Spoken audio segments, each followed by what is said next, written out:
Welcome everyone, I'm Dale and this is Cinema Historia. A psychiatrist, a radio singer, and another marriage proposal. This week we're going back to 1938 for a musical comedy called Carefree, starring Fred Astaire, Ginger Rogers, and Ralph Bellamy. And this is directed by Mark Sandrich. So, where does our story begin this week? Well, our story begins with drunken Steve Arden, played by Ralph Bellamy. Stephen, on his third bender in a week, goes to see his friend, psychiatrist Dr. Tony Flagg, played by Fred Astaire. His fiancée, Amanda Cooper, played by Ginger Rogers, has broken off their engagement for the third time, and a worried Stephen desperately needs Tony's help and advice on what to do. Amanda, a radio singer, can't seem to make a decision about Stephen's many proposals of marriage. Tony has Amanda come to his office the following morning and begins probing her subconscious to interpret her dreams. Amanda, overhearing that Tony thinks she's a dizzy, maladjusted female and can't make up her mind because she probably hasn't got one, storms out of his office thinking he's a quack. At skeet practice the next day, Stephen pleads with Tony to give Amanda another chance. With all of them agreeing to go out to dinner together, a more relaxed Amanda dreams that evening of dancing with her doctor and is convinced that she is really in love with Tony. With another appointment, Tony, thinking Amanda has serious psychiatric problems, uses anesthetics to further probe her subconscious impulses.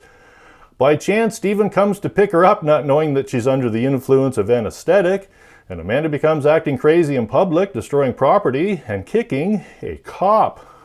The next day there is a party, and Amanda gets Tony to dance with her, and in the process of trying to tell Stephen that she's in love with her doctor, Stephen thinks she's saying yes to another engagement. A worried Amanda tells Tony something terrible has happened and you're mixed up in it. Continuing to dance, a troubled Tony realizes that he's in love as well. So, does Stephen start making arrangements for a honeymoon? Does Amanda need another appointment with her doctor? Or does a fantasy dream begin to take shape and come true? Released on September 2nd, 1938, 88% of Google users liked this movie, and a 76% audience score from the film critic Rotten Tomatoes, making such claims as, "It's always nice to see Fred Astaire and Ginger Rogers together on screen, and Carefree is no exception. A very funny and entertaining movie. Fred and Ginger dance to Irving Berlin songs. So is there really much more you need to know? Well, yes. Other than the song Change Partners, written years before, the songs for Carefree were all written by Irving Berlin. He wrote them all over the course of a few days while on vacation in Phoenix, Arizona. Amazing. And our trivia question this week: did someone with a small part in our film find success the following year? Did someone with a small part in our film find success the following year? So a little more history and the answer to our trivia question coming up next.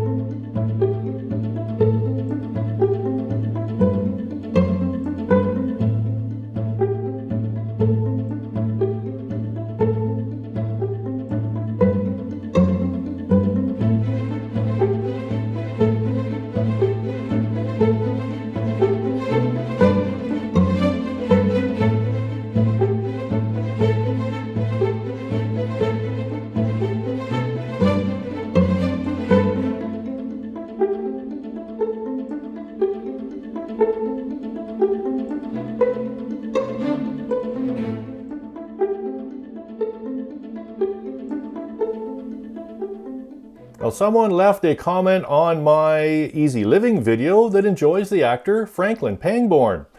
And since Franklin Pangborn is in this film as well, that's the subject of this week's history. So Francois, this is for you.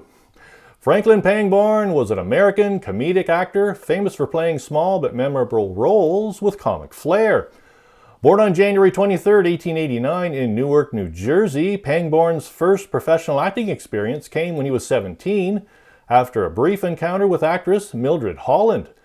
He was working for an insurance company when she learned about his ambitions for acting and offered him extras position with her company at $12 per week. The opportunity grew into 4 years of touring with Holland and her troupe. Following that, he acted in theater director and actress Jessie Bonstella's stock company. Appearing on Broadway by March of 2011, he would do 6 plays until mid-1913. He was noticeably absent afterward and corresponding with the early years of World War I. During World War I, he served for 14 months with the U.S. Army's 312th Infantry Regiment in Europe after America entered the war in 1917. Pangborn did 1 more play on Broadway in 1924, and 2 years later turned his attention to silent films. Although he would play some villains and romantic leads, that droopy, pudding face of his was bound for comedy. In all these early roles from his debut in 1926, his first talkie On Trial in 1928, and on through most of 1932, he made 24 appearances on film. Pangborn essentially played the same character, polite, elegant, highly energetic, somewhat nervous, prone to becoming flustered, but essentially upbeat, with a patter-type speech. The officious desk clerk at a hotel, the fastidious head waiter, an enthusiastic birdwatcher, usually putting himself in a situation where he was frustrated or flustered by antics of other characters.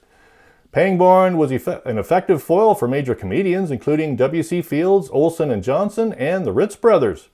He appeared regularly in comedies, including several directed by Preston Sturges, Frank Capra, Michael Curtiz, and in some musicals of the 1940s. When movie roles became scarce, he worked in television, including The Red Skeleton Show, This Is Your Life, and The Tonight Show in 1957. A 1944 National Board of Review Award winner for Best Acting in Hail the Conquering Hero, and in 1960, Pangborn received a star on the Hollywood Walk of Fame. Amazing. The answer to our trivia question this week: did someone with a small part in our film find success the following year? Yes, and it was Hattie McDaniel. Hattie McDaniel played the maid in our film.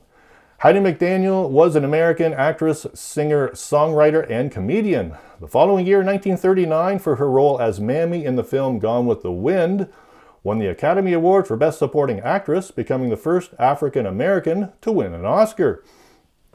A radio performer and appearing in more than 300 films, Hattie has 2 stars on the Hollywood Walk of Fame. In 2006 was honored with a U.S. postage stamp, and in 2010 was inducted into the Colorado Women's Hall of Fame. Just amazing. I'd like to give a big thank you to my new subscribers this week, and if anyone would like me to do a film from the Golden Era or even some history, don't hesitate, please leave it in the comments. For everyone else tuning in and taking the time out of their busy week for my channel, thanks for watching, everyone. I hope to see you back next week.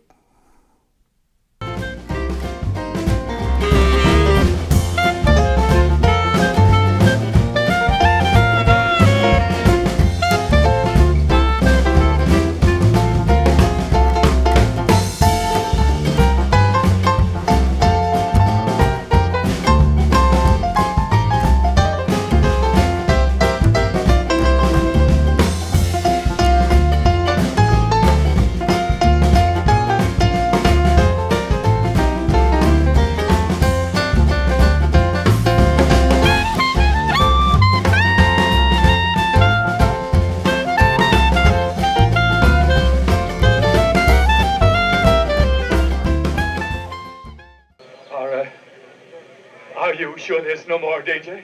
Yes, she's all right now. Oh, thank heavens, thank heavens, thank heavens.